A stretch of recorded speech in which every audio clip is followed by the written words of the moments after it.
Mis hermanos, muy buenos días.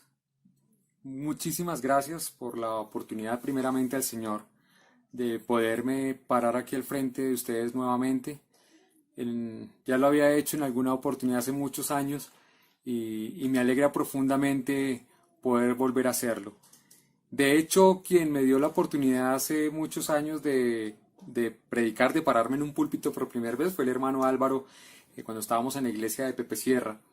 Eh, Me alegra muchísimo, muchísimo el poder estar acá. Tomo esta oportunidad con mucha humildad y con mucha responsabilidad como quien habla de la palabra del Señor. Por eso mismo, y en ese orden de ideas, me gustaría volver a orar por, porque el Señor me guíe, porque el Señor sea quien me maneje en absoluto todo mi ser, todo mi cuerpo, para que podamos hablar claramente lo que Él quiere en esta mañana que tengamos que hablar. Mi Señor, muchísimas gracias por este tiempo, por esta mañana. Gracias por lo que estás haciendo en nuestras vidas. Gracias por este tiempo de reposo y refrigerio, donde hay mucha incertidumbre, mucha inquietud, pero tú tienes el control, mi Señor. Y tanto tienes el control que nos preparas palabra, nos preparas predicación, nos preparas hombres para que puedan ilustrarnos y puedan ayudarnos en este proceso de santificación. Muchísimas gracias por haber dejado tu palabra, Señor, como un manual de instrucciones para nosotros. Gracias por tenernos en cuenta, por amarnos tanto, Señor mío. Y rogamos que en esta mañana tú seas dirigiéndonos y dirigiéndome, Señor, mi boca, mis gestos, mis palabras, Padre, que yo diga lo que tengo que decir y lo que debo decir. Que mi palabra que salga de mi boca sea la suficiente para la edificación de la iglesia. Muchas gracias por mis hermanos. Muchas gracias también por lo que estás haciendo en sus vidas. En el nombre de Cristo Jesús, dejo este tiempo en tus manos. Amén. Mis hermanos, como les decía, me place mucho tenerles que hablar en esta mañana de la mejor carta, del mejor capítulo y de los mejores versículos que hay en la Biblia.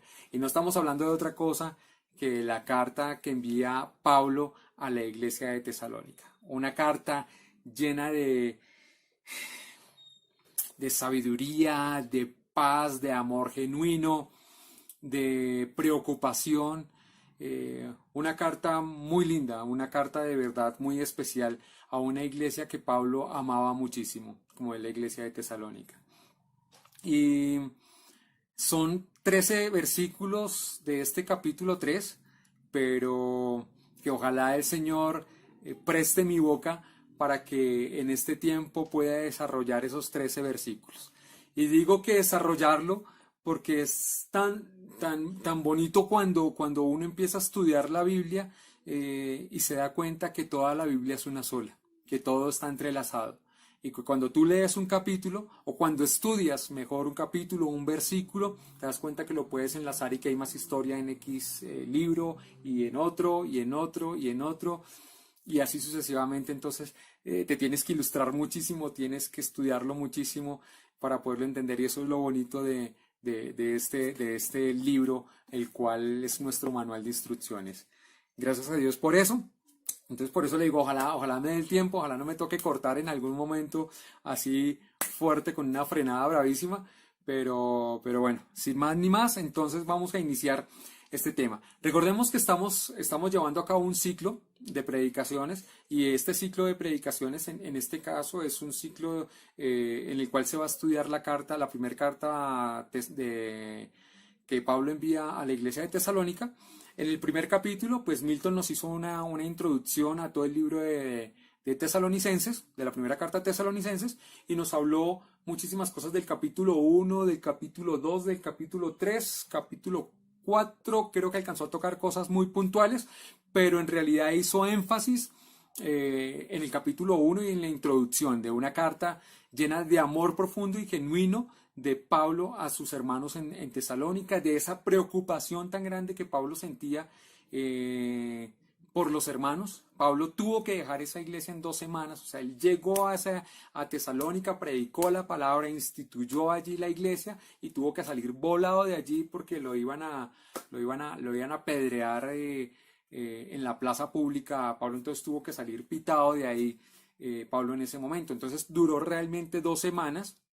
Allí en esta iglesia dejó hermanos muy neófitos, hermanos muy nuevos, pero yo me imagino el trabajo de Pablo tan impresionante de día y de noche, porque Pablo, una persona entregada a la obra del Señor, yo no me imagino a Pablo con los hermanos de Tesalónica esa instrucción de día, de noche, día y noche, día y noche, pero aún así 2 semanas no eran suficientes. Entonces por eso Pablo se fue con el dolor en su corazón de dejar a hermanos nuevos y metidos en la grande, porque como lo vamos a ver más adelante, tenían un problema mayúsculo, que es el desarrollo del tercer capítulo. En el capítulo 2, ya Robert hace 8 días nos ilustraba, es un capítulo donde lo podemos catalogar como un capítulo que habla de la filosofía de trabajo de Pablo, ¿no? ¿Cuál era el modus operandi de Pablo en su ministerio? No quería ser gravoso con los hermanos, él trabajaba en sus labores seculares, entonces no quería ser una carga para los hermanos y bajo este concepto trabajaba y servía al Señor, pero también manejaba su sustento, bueno, en fin, y basado más o menos en ese concepto se basa el segundo capítulo del libro de Tesalonicenses. Y sin más ni más, damos la introducción, pues nos vamos a meter de lleno en el capítulo tercero de Tesalonicenses. Pero me voy a tomar el atrevimiento de leer unos versículos del capítulo 2, los últimos versículos del capítulo 2, para que podamos adentrarnos en el capítulo tercero, conociendo y contextualizándonos. Entonces dice, desde el versículo 17 voy a leer la Nueva Traducción Viviente, una versión supremamente rica que nos habla muy claro en nuestras propias palabras con nuestro propio idioma. Entonces dice así, versículo 17 del capítulo 2. Amados hermanos, después de estar separados de ustedes por un breve tiempo, aunque nuestro corazón nunca los dejó, hicimos todo lo posible por regresar. Debido a nuestro intenso anhelo de volver a verlos, teníamos muchas ganas de visitarlos de nuevo y yo, Pablo, lo intenté una y otra vez, pero Satanás no lo impidió. Después de todo, ¿qué es lo que nos da esperanza y alegría? ¿Y cuál será nuestra orgullosa recompensa y corona al estar delante del Señor Jesús cuando Él regrese? Y dice Pablo esto, son ustedes, sí, ustedes son nuestro orgullo y nuestra alegría. Pablo se va, deja a los hermanos en Tesalónica, pero intentó regresar en diferentes oportunidades. No pudo porque dice la palabra del Señor, Satanás se lo impidió, Satanás no lo dejó. Y entonces nos adentramos en el capítulo 3 y para adentrarnos en el capítulo 3 es importante que sepan que este viaje de Pablo a Tesalónica se encuentra plasmado en Hechos 17, ¿sí? Y Hechos 16 y Hechos 15 precede lo que sucede antes de que Pablo vaya a Tesalónica, ¿sí?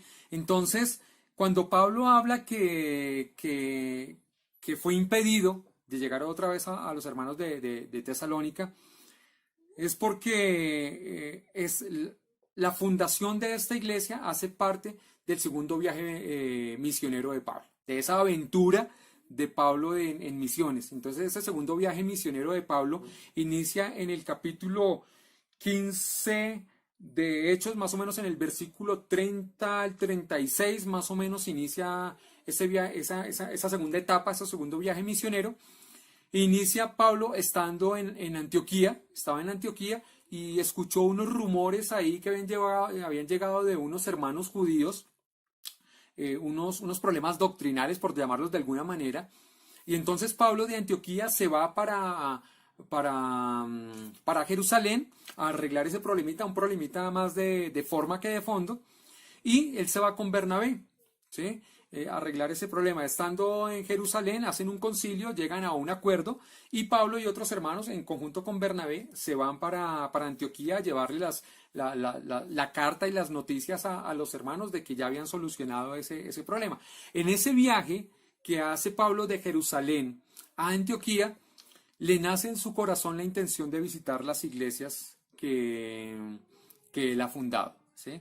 Que ha instituido. Entonces de visitar a los hermanos de diferentes partes y le comenta la idea a Bernabé y le dice a Bernabé, mire, tengo el anhelo en mi corazón de empezar a visitar las iglesias que hemos instituido, a los hermanos que hemos dejado. y Bernabé está de acuerdo, para las que sean, nos vamos a emprender una nueva aventura misionera aquí con el hermano Pablo.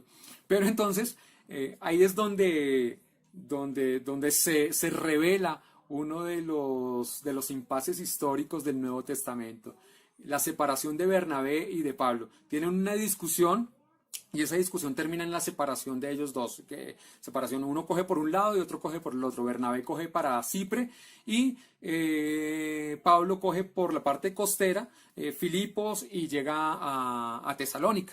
¿Sí? Y básicamente la discusión, aunque no viene al caso, pero así como para ilustrarlo rápidamente, se refiere a que Bernabé le dice a Pablo que él quiere que a ese viaje misionero, pues que a esa misión, a esa aventura, que lleven al hermano Juan Marcos, si no estoy mal, se llamaba, y Pablo le dice, no, con el hombre no, el hombre nos dejó tirados la vez pasada, el hombre lo llevamos a tal lugar y se devolvió para Jerusalén, no sabemos el motivo por el cual se devolvió, pero no lo llevó, ¿no? Esta vez no, esta vez no. Entonces Bernabé, discuten por el tema, Bernabé coge para un lado y Pablo coge para el otro.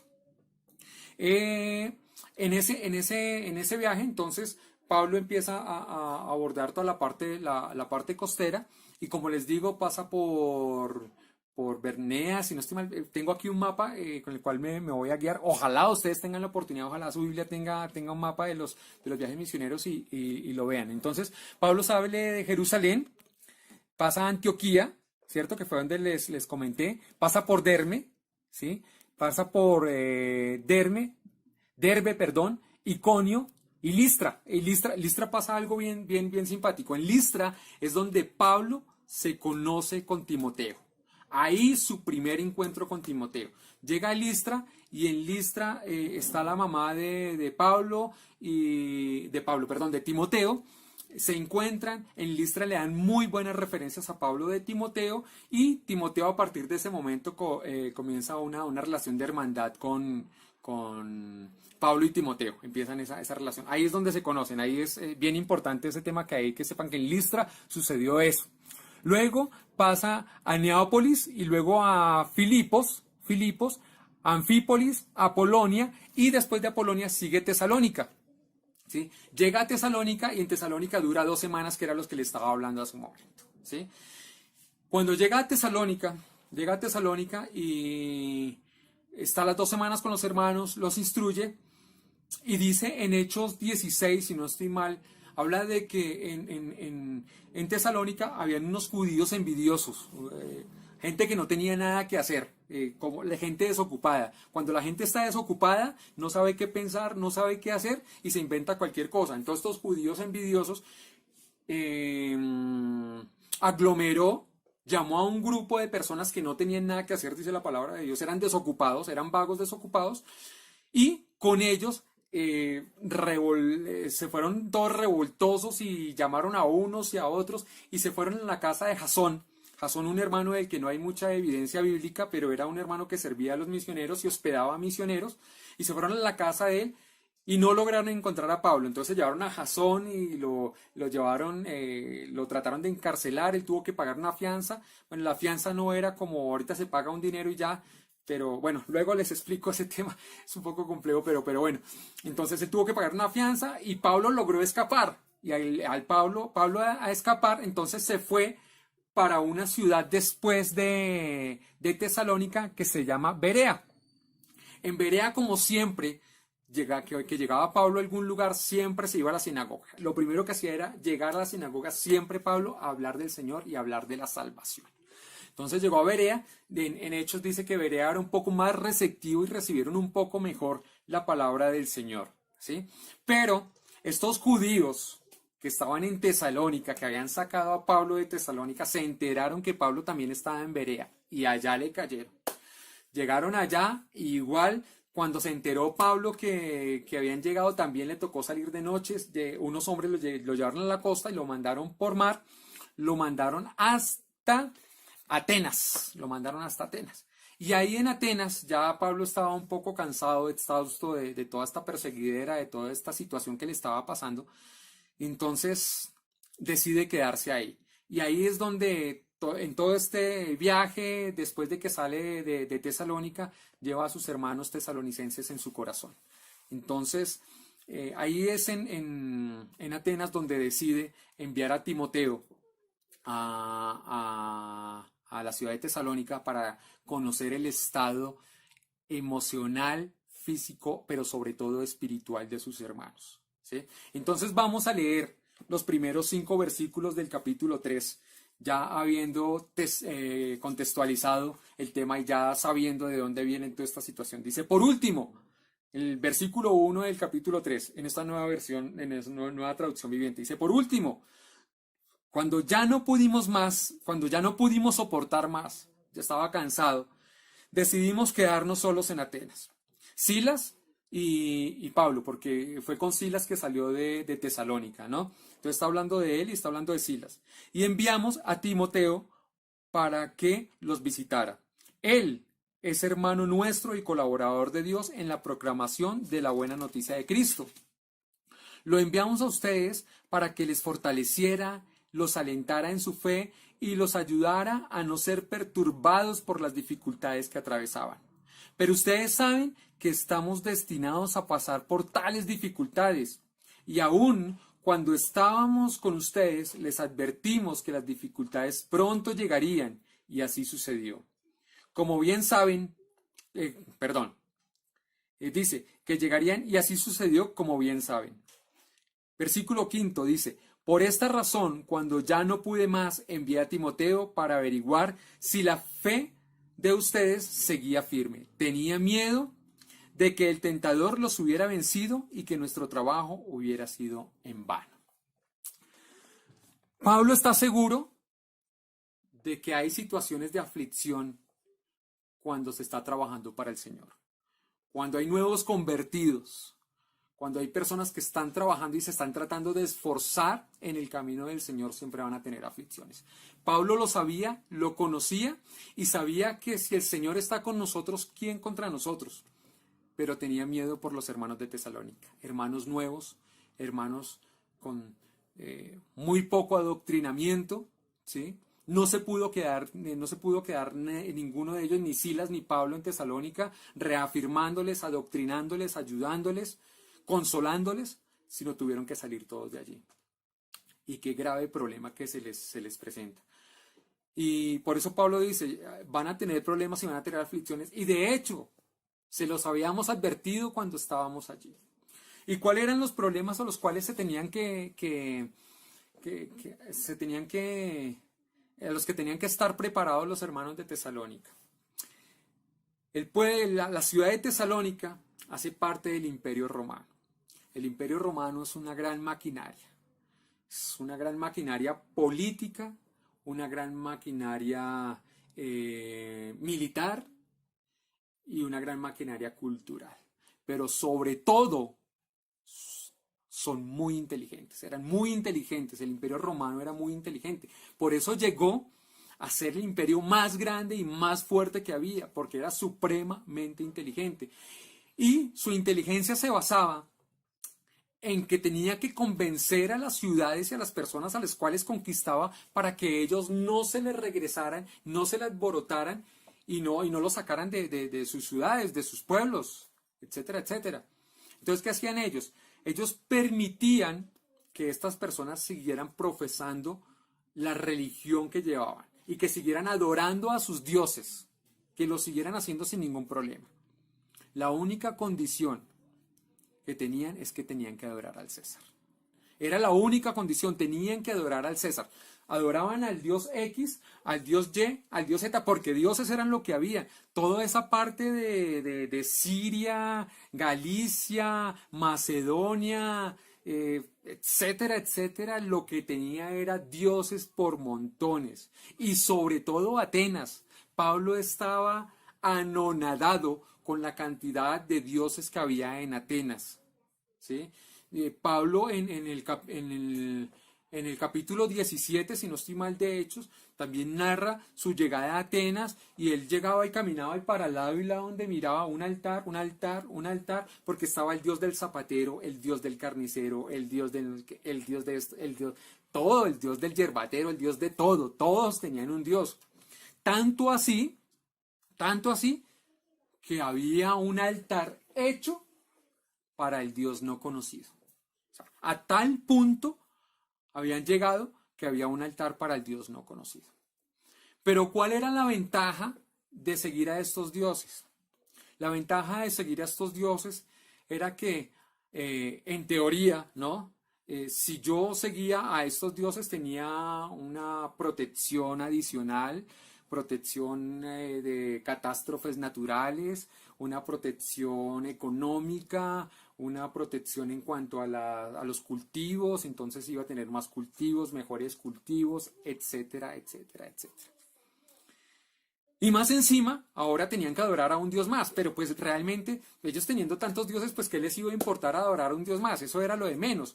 Y el imperio romano digo que era un imperio tan inteligente que ellos llegaban y se situían en un lugar y les decían, miren, nosotros no venimos a cambiarlos a ustedes culturalmente, no venimos a cambiarlos religiosamente, ustedes pueden seguir como han venido desde hace tiempo atrás, no nos vamos a meter con nada de eso. Lo único que nosotros queremos es protegerlos, darles una identidad a ustedes y protegerlos militarmente de otros pueblos que quieren venir a saquearlos o que quieren venir a conquistarlos. Nosotros venimos a servirlos. En ese orden de ideas, a ellos les interesaba, a todos estos pueblos les interesaba ser parte del Imperio Romano. Les interesaba ser parte de ellos. Pero lo malo en este caso, para las iglesias que estaban fundadas en todos estos sectores, era que ellos no adoraban otros dioses. Y no adorar al César en este caso, porque ellos tenían que adorar a sus dioses, o querían adorar a sus dioses, pero adicional a esto el César les decía, me tienen que adorar a mí. Y si no eran adoradores del César, querían decir que no eran del César, o sea que eran traidores del gobierno. Entonces en este caso, los hermanos, pongámonos en los zapatos de los hermanos de Tesalónica, eran traidores del gobierno, traidores del imperio romano. Y ser traidores del imperio romano no se le deseaba a nadie. A nadie se le deseaba ser un traidor o ser catalogado como un traidor del imperio romano. Ahora estos cristianos andaban con el cuento que solamente había un Dios único y verdadero y adicional que estaban esperando el regreso de ese rey. Adicional a eso, un rey que iba a regresar. Eso no le gustaba para nada al Imperio Romano. Entonces tenían que ser perseguidos por el Imperio Romano. Políticamente no podían participar absolutamente de nada. Y adicional a eso lo que les decía hace un momento, el tener un dios de X o Y les generaba algún tipo de protección. Y si ellos no hacían eso, pues también tenían una presión cultural, una presión social, perdón. El vecino, el amigo, el familiar, pero este loco, ¿qué le pasa? Este tipo ya no viene, ya no está en nuestra fiesta, ya no está en nuestro evento, ya no asiste a esto, ya no... Eso era lo que le pasaba a los hermanos de Tesalónica. Pero mis hermanos, en esta mañana, lamento informarles que esta carta no era solamente para los hermanos de Tesalónica. Si está aquí en la palabra del Señor, es porque también es para nosotros. Y esto que le sucedió a los hermanos en Tesalónica, también nos puede estar sucediendo a nosotros. Nosotros hacemos parte de la familia del Señor. Hacemos parte de ese gran rebaño. Somos de ese linaje escogido. Y por ende, siempre va a estar Satanás tratando de estorbar nuestro camino. Siempre va a estar tratándolo de hacer. Y desafortunadamente vivimos en una sociedad en la que para alcanzar ciertas metas o logros tenemos que pensar, hablar y actuar como determinadas personas o como determinados ambientes para poderlo lograr. Si alguien quiere ascender en su puesto, tiene que adicional a mostrar sus capacidades, adicional tiene que echar un poquito de cepillo, tiene que hablar como los demás, tiene que actuar como los demás, tiene que hacer chanchullos como los demás. Y esas son el tipo de aflicciones que nosotros vivimos en este momento. Los hermanos de Tesalónica vivían otro tipo de aflicciones, otro tipo de persecución. Los muchachos en las universidades, en los colegios y universidades, las niñas en los colegios y universidades ahorita viven una presión psicológica impresionante. Ahorita el tema sexual hace parte del medio y los muchachos pueden llegar a preguntarse cuántas relaciones tuvieron en este mes o cuántas el mes pasado, o las niñas igual. Entonces cuando llega un muchacho de estos a hablar de que ahora sirve al Dios único y verdadero y que está esperando en el futuro el regreso del Señor Jesucristo, es una locura para este mundo. Y empieza la persecución, y empieza la familia, que porque él ya no viene, que porque él ya no toma, que porque él ya no fuma, que porque él ya no comparte, que porque él ya no hace, que porque él ya no dice, que porque no actúa, que si la iglesia está primero, que si la familia, que quién conoció primero. Esa es una presión social muy grande que atravesamos en este momento.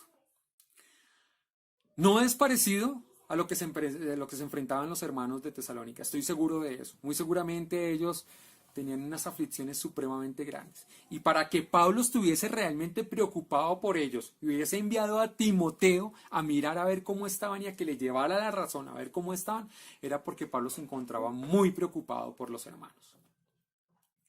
Pero mis hermanos, tenemos otro tipo de aflicciones. Pero nuestros pastores y nuestros líderes pueden cargar la misma preocupación que tenía Pablo, que por esa misma presión que tenemos socialmente nos apartemos del Señor, no que perdamos la salvación, no que colguemos el Espíritu Santo detrás de una puerta y ya no salgo con el Espíritu Santo, entonces voy a tomar y voy a colgar aquí el Espíritu Santo en el perchero y me voy a no se puede. Somos sellados, hemos sido comprados, somos el hábitat, somos el cuerpo del Espíritu Santo, el templo del Espíritu Santo. No se puede, pero sí podemos echarnos para atrás, enfriarnos, y esa era la preocupación que tenía Pablo por los hermanos de Tesalónica. Sigamos leyendo. Quedamos en el versículo 5 del capítulo 3. Dice en el versículo 6: pero ahora Timoteo acaba de regresar y nos trajo buenas noticias acerca de la fe y el amor de ustedes. Nos contó que siempre recuerdan nuestra visita con alegría y que desean vernos tanto como nosotros deseamos verlos a ustedes. Así que, amados hermanos, en medio de nuestras dificultades y sufrimientos, hemos sido muy animados porque han permanecido firmes en su fe. Nos reaviva saber que están firmes en el Señor. Pablo respiró cuando llegó otra vez Timoteo y le comentó que los hermanos de Tesalónica estaban perfectos, estaban bien, derechos, afianzados en la doctrina de los apóstoles, siguiendo al Señor Jesucristo, hablando del Señor Jesucristo. Y es tanto así, Tesalónica, una iglesia pequeña, pero una iglesia con un poder impresionante, con una, ¿cómo se llama? Un ministerio supremamente grande. Tanto así, Pablo quería tanto a esta iglesia y su amor no era en vano, porque es que esta iglesia era pequeña, pero era un reflejo impresionante. Tanto así que en el capítulo 1 dice que esta iglesia era de gran bendición, fue de gran bendición, tanto para Macedonia como para Acaya, ¿sí? Ciudades alejadas, o sea, para que nos hagamos una idea, aquí está Macedonia, aquí arriba está Macedonia y acá abajo está Acaya, ciudades grandes, alejadas una de la otra, y aquí en el medio está Tesalónica. ¿Cómo sería de impactante lo que hablaban, cómo actuaban los hermanos en Tesalónica, que lograron impactar toda Macedonia y todo Acaya? Era una cosa loquísima, una iglesia impresionante. Y Pablo por eso respira. Pablo dice, están bien. Y no sabe cuánto los extraño y deseo verlos nuevamente. ¿Sí? Y miren lo que dice Pablo. Me gustaría que fuéramos a Romanos, en el capítulo 8, que fuéramos a Romanos en el capítulo 8. Lo voy a leer, me gustaría leerlo lo voy a leer de la nueva traducción viviente. Permítame entonces un segundo. Quería leerlo de otra versión, pero no tengo la otra Biblia aquí a la mano y no quiero perderme. Entonces, Romanos capítulo 8, en el versículo 31 en adelante. Hablando Pablo, y mire lo que dice Pablo. Versículo 31 en adelante, igual lo voy a leer de esta nueva traducción viviente. ¿Qué podemos decir acerca de cosas tan maravillosas como estas? Si Dios está a favor de nosotros, ¿quién podrá ponerse en nuestra contra? Si Dios no se guardó ni a su propio Hijo, sino que lo entregó por nosotros, ¿no nos dará también todo lo demás? ¿Quién se atreve a acusarnos a nosotros? ¿A quiénes Dios ha elegido para sí? Nadie, porque Dios mismo nos puso en la relación correcta con Él. Entonces, ¿quién nos condenará? Nadie, porque Cristo Jesús murió por nosotros y resucitó por nosotros, y está sentado en el lugar de honor a la derecha de Dios e intercede por nosotros. Y dice el versículo 35, ¿acaso hay algo que pueda separarnos del amor de Cristo? ¿Será que Él ya no nos ama si tenemos problemas o aflicciones? Si somos perseguidos o pasamos hambre o estamos en miseria o en peligro o bajo amenaza de muerte? Como dicen las Escrituras, por tu causa nos matan cada día, nos tratan como ovejas en el matadero. Claro, claro que no. A pesar de todas estas cosas, nuestra victoria es absoluta por medio de Cristo, quien nos amó. Y esto, dice el versículo 38, y estoy convencido de que nada podrá jamás separarnos del amor de Dios, ni la muerte, ni la vida, ni ángeles, ni demonios, ni nuestros temores de hoy, ni nuestras preocupaciones de mañana. Ni siquiera los poderes del infierno pueden separarnos del amor de Dios. Y dice la Reina Valera, que es en Cristo Jesús. Entonces, Pablo estaba convencido de que no había nada que cuando recibimos al Señor Jesucristo, no hay nada que nos pueda separar del amor de Dios. Pero estaba preocupado porque ellos se enfriaran, porque ellos dejaran a un lado y pudiesen decir, miren lo que estaba siendo protegido, tenía amigos, tenía familia, no tenía problemas, no había persecución alguna. Todos me querían, podía ser activo políticamente, económicamente, socialmente, no tenía ningún problema. Ellos podían haber dicho eso. Y eso era lo que le cargaba a Pablo y lo que le tenía aquí en el corazón, que ellos pudieran decir eso y decir, me regreso para el otro lado, esto no voy con estos cristianos. Pero la iglesia de Tesalónica, una iglesia fuerte, una iglesia plantada en la roca, plantada para el Señor, trabajando para el Señor. Y mis hermanos, quiero decirles esto.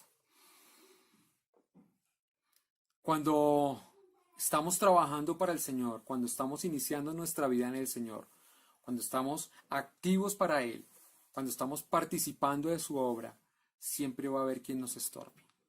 Siempre Satanás va a estar ahí para estorbar, para poner esa piedra de tropiezo para que nosotros no trabajemos activamente. Siempre va a poner a la familia, a los amigos, a los compañeros, etcétera, etcétera, para estorbarnos. El trabajo, el estudio, la televisión, no sé. Pero siempre van a haber obstáculos para que nosotros trabajemos. Y no es nuestro propósito ser perseguidos. No es nuestro propósito ser perseguidos. Pero si por el amor al Señor Jesucristo somos perseguidos, podemos darnos cuenta que somos parte del reino de Dios y que estamos haciendo las cosas bien. Entonces, mis hermanos, importante que lo sepamos, importante que estemos pendientes de trabajar del Señor. Si tenemos problemas, sintámonos contentos. Yo sé que es muy difícil y esta carne es débil y es muy complicado tener problemas y sentirnos a gusto. Pero si tenemos problemas porque estamos trabajando en la obra del Señor, podemos sentirnos tranquilos porque estamos haciendo las cosas bien. Estos apóstoles Estos trabajadores del Señor, estos misioneros, tuvieron que padecer lo que no se imagina. Persecución. A Pablo, cuántas veces le rasgaron la ropa, lo azotaron con palos, lo metieron en cárceles, no solamente en cárceles, en calabozos, le amarraron sus pies en cárceles, etcétera, etcétera. ¿Cuántas personas ahorita en el mundo no tienen la libertad para llevar la palabra de Dios? ¿Cuántos están siendo perseguidos solamente por proclamar el Evangelio? ¿En cuántas partes del mundo está prohibido tener una Biblia? Porque puede ser un impedimento, puede ser que nos tomen no sé, como si fuéramos un peligro para la sociedad.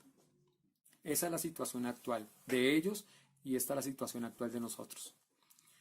Entonces, mis hermanos, quiero terminar leyéndoles del versículo 9 en adelante esta oración fantástica de Pablo. Pablo termina orando aquí, termina orando. Y miremos la dirección de la oración de Pablo en este momento. Permítame un segundo que ahora no me quería perder y perdí el libro. Colosenses y Tesalonicenses. Entonces, versículo 3 del capítulo 3 del versículo 9 en adelante. ¿Cuánto le agradecemos a Dios por ustedes? Gracias a ustedes tenemos gran alegría cuando entramos en la presencia de Dios. Día y noche oramos con fervor por ustedes, pidiéndole a Dios que nos permita volver a verlos y a completar lo que falte en su fe. Que Dios nuestro Padre, el Señor Jesucristo, nos lleve muy pronto a verlos a ustedes. Mire la dirección para donde va la oración de Pablo. No está pidiendo por él, no es egocéntrico. Nosotros a veces caemos en eso, en pedir para nosotros y pida mi necesidad económica, mi necesidad. Y no me malentienda, hermano, no estoy queriendo decir que sea malo para pedir para nosotros, pero de vez en cuando tenemos que acordarnos de los otros hermanos. De vez en cuando tenemos que pedir por nuestro prójimo. De vez en cuando tenemos que pedir por nuestra familia. De vez en cuando tenemos que pedir por los hermanos que están en persecución en este momento porque no les es permitido llevar la palabra de Dios. Dice: y que el Señor haga crecer y sobreabundar el amor que tienen unos por otros y por toda la gente.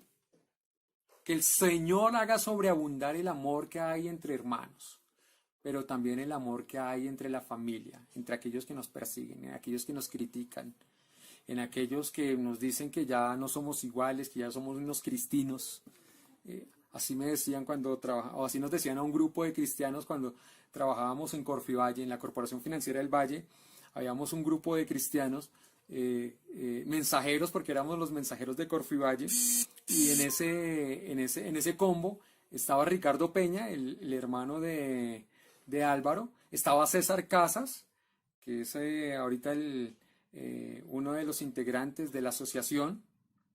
César Casas me ayudó a entrar a mí, y éramos el grupo de los cristinos, y al lado de Corfivalle estaba la iglesia bautista, y todos los días nos íbamos allá a orar y a almorzar, y entonces éramos los cristinos. Entonces a ellos que nos llaman cristinos también orar por ellos, acordarnos de orar absolutamente por todos. Dicen: unos por otros y por toda la gente, tanto como sobreabunda nuestro amor por ustedes. Que Él, como resultado, fortalezca su corazón, para que esté sin culpa y sea santo al estar ustedes delante de Dios nuestro Padre cuando el Señor Jesús regrese con todo su pueblo santo. Amén. Mis hermanos, mira hacia dónde va dirigida esta oración de Pablo. El último versículo está enfocado en lo que va a pasar en el futuro, en la venida, en el regreso del Señor Jesucristo. Y mis hermanos, quiero terminar con ustedes diciéndoles que lo que Dios prometió hacer en el futuro es lo que tiene que moldear nuestro presente. Y si nuestro presente está siendo moldeado por lo que el Señor prometió hacer en el futuro, nuestro día a día va a ser una cosa grandiosa. Si nos desenfocamos de lo que el Señor nos prometió y no vivimos el presente de acuerdo a lo que el Señor nos prometió y a lo que en el futuro vamos a vivir, no estamos enfocados. Tenemos que enfocarnos, como Pablo en su oración, en lo que el Señor hizo. Lo que Dios prometió que hará en el futuro, eso es lo que está moldeando el presente. Y mi vida en el presente tiene que ser moldeada por lo que va a pasar en el futuro. Los cristianos no vivimos para el aquí y el ahora. Nosotros vivimos el día de hoy a la luz de la eternidad. Y cuando vivimos a la luz de la eternidad, podemos vivir mejor el presente.